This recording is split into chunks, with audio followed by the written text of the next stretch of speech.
Bonjour, nous sommes ici pour vous parler du système nerveux autonome. Mais n'allons pas trop vite. Tout d'abord, essayons d'avoir une vision plus globale des choses. Dans système nerveux autonome, il y a système nerveux. Pour faire simple, c'est le centre de commande du corps. D'abord, on va le diviser en deux.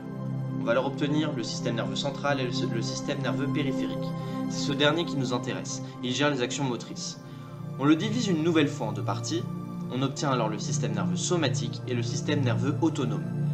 Ce dernier a le contrôle de notre monde intérieur. Sans lui, pas de maintien de l'homéostasie de l'organisme. Il contrôle toutes les actions involontaires de notre corps, autrement dit les automatismes. C'est donc sans avoir à y penser qu'il nous permet de rester en vie. Le système nerveux autonome est composé de trois parties. Le système nerveux entérique, le système nerveux parasympathique et enfin le système nerveux sympathique. Chaque système a un rôle qui lui est propre. Le système nerveux entérique, situé au niveau de l'intestin, contrôle le système digestif à travers ses activités motrices, ses différentes sécrétions et sa vascularisation. On l'appelle deuxième cerveau. En effet, celui-ci influencerait notre fonctionnement cérébral.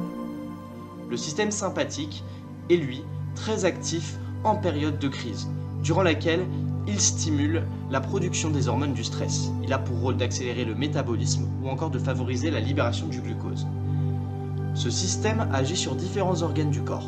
Parmi eux, les poumons, dont il peut augmenter la fréquence respiratoire, le système oculaire, dont il commande la dilatation des pupilles, le cœur, dont il permet d'augmenter la fréquence cardiaque et la pression artérielle, le système digestif, dont il peut ralentir les contractions musculaires, ou encore la vessie, dont il permet le relâchement. Le système nerveux parasympathique a un fonctionnement antagoniste à celui du système nerveux sympathique. Il est associé au repos et à la digestion. Pourquoi ? Parce qu'il vise à réduire la consommation d'énergie et à maintenir les activités corporelles à leur niveau de base. Il est donc actif dans les situations neutres. Ce système agit sur différents organes. Les poumons, dont il peut ralentir la fréquence respiratoire, les glandes salivaires, dont il permet la sécrétion d'une salive facilitant la digestion, le système oculaire, dont il commande la diminution du diamètre des pupilles, le cœur, dont il permet de diminuer la fréquence cardiaque et la pression artérielle, ou enfin la digestion en stimulant la motricité intestinale ainsi que les sécrétions gastriques. Mais comment communique le système nerveux autonome et ses organes cibles ?